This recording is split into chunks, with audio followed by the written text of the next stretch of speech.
Government एक पहिए के जैसा है, जब तक पहिया ठीक है तब तक चलता रहता है, पर जब वो पहिया पंचर हो जाता है तब चलना मुश्किल होता है। मैं ये सब बात क्यों कर रहा हूँ आपको जल्दी पता चलेगा, पर अब हम बात करने वाले हैं आज के टॉपिक के बारे में, आंध्रा के 3 कैपिटल पॉलिसी के बारे में। क्या ये 3 कैपिटल पॉलिसी अच्छा डिसीजन है?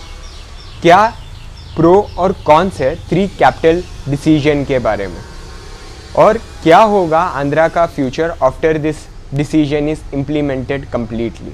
तो मैं हूं अक्षय और आप देख रहे हैं नेशनल इन्फो क्रिप्टो, और आज हम बात करने वाले हैं इस 3 कैपिटल पॉलिसी गुड और नॉट के बारे में। तो अब शुरू किया जाए।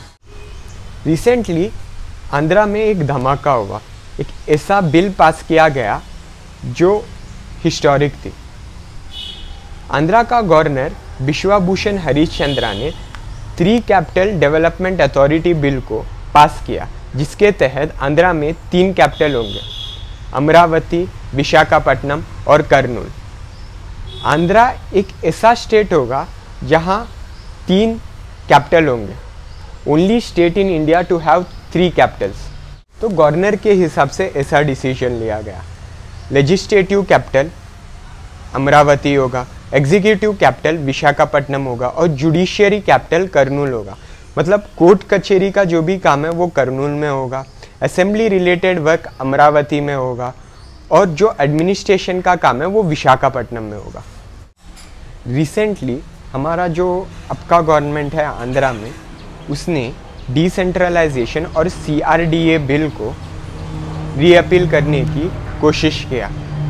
थोड़े ही दिन बाद 3 कैपिटल का डिसीजन को लागू किया गया, पर ये लागू करने के बाद चंद्रबाबू नायडू जो एक्स CM थे, वो ये बोले कि ये डिसीजन एक हिस्टोरिक ब्लंडर है। और उन्होंने ये भी कहा जब जगन अपोजिशन में थे वही सपोर्ट किए अमरावती को कैपिटल बनाने के लिए, और वो 30,000 एकर्स के ज़मीन को भी खरीदने के लिए सपोर्ट कर रहे थे। पर अब वो एक यूटर्न मार लिए, अमरावती के डेवलपमेंट के नाम पे वो 3 कैपिटल का जो बिल है उसको ला रहे हैं और अमरावती को डिस्ट्रॉय कर रहे हैं। और इसके वजह से उनको बहुत ज़्यादा गुस्सा आया। यही नहीं दोस्तों, पट्टाभिराम जो वो प्लेस का MLA है TDP के पार्टी में, वो ये बोल रहे थे जगन जब अपोजिशन में थे तब वो हमें सपोर्ट कर रहे थे, पर अब वो यूटर्न मार के सबको धोखा दे दिए। तो अब हम इस 3 कैपिटल पॉलिसी का प्रो और कॉन्स के बारे में बात करते हैं। हर चीज़ का प्रो और कॉन्स होता है, इस चीज़ का भी है। जो जगन को सपोर्ट करते हैं, जो जगन के आइडिया को सपोर्ट करते हैं, वो लोग ये बोलते हैं कि अमरावती में बेसिक इंफ्रास्ट्रक्चर के लिए ही 1.09 लाख करोड़ तक खर्चा होगा। तो अब अगर वो बहुत सारे इंफ्रास्ट्रक्चर के प्रोजेक्ट्स विशाखापट्टनम में शिफ्ट करके वहाँ पैसे लगाएंगे तो पैसे का खर्चा कम होगा, और विशाखापट्टनम बेंगलोर, हैदराबाद और चेन्नई जैसा मेट्रोपॉलिटन सिटी के जैसा डेवलप हो सकता है। अमरावती में 1.09 लाख करोड़ तक खर्चा करना एक फाइनेंशियल बर्डन होगी और लोन का एक एक्सेसिव बर्डन होगा। इसीलिए 3 कैपिटल पॉलिसी को लागू किया गया है। यही नहीं दोस्तों, अमरावती में डबल लेन रोड कंस्ट्रक्टेड नहीं है, और डबल लेन रोड कंस्ट्रक्ट करने के लिए बहुत ज़्यादा टाइम लगेगा। और प्रीवियस गवर्नमेंट जो AP में था वो ओनली 5,666 करोड़ खर्च किया अमरावती के कंस्ट्रक्शन के लिए, और जो सेंट्रल गवर्नमेंट है वो 1,500 करोड़ पर ईयर आंध्रा को देता है। और अब अगर वो 1.09 लाख करोड़ का जो बर्डन है उसके साथ प्रोजेक्ट्स कंटिन्यू करने की कोशिश करेंगे तो सिर्फ बेसिक इंफ्रास्ट्रक्चर डेवलप होगा और ज़्यादा कुछ नहीं डेवलप होगा। और वही पैसे अगर बढ़ के विशाखापट्टनम में डेवलप करने के लिए रखा जाएगा तो बहुत ज़्यादा डेवलपमेंट होगा विशाखापट्टनम के साइड में।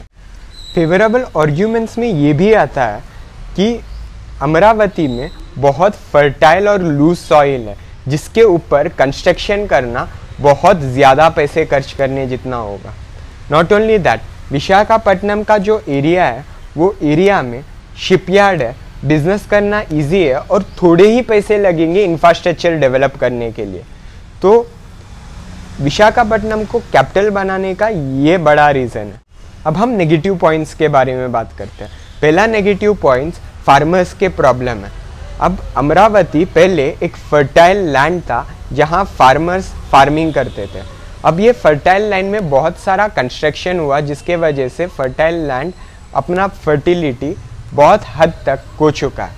अगर ये लैंड फार्मर्स को वापस दिया भी जाए, वो बहुत हद तक ये नहीं बोल सकते कि वो जो लैंड का पैसा है उनको मिलेगा कि नहीं।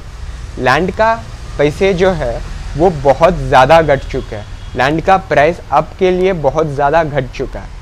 तो ये एक रीज़न है जहाँ फार्मर्स को प्रॉब्लम है। और यही नहीं, फार्मर्स को अब लैंड वापस मिलेगा कि नहीं ये भी गारंटी नहीं है अनलेस पूरा चीज़ प्रोसेस हो जाए। यही नहीं दोस्तों, यहाँ एक दूसरा नेगेटिव पॉइंट भी है, ट्रैवलिंग का टाइम।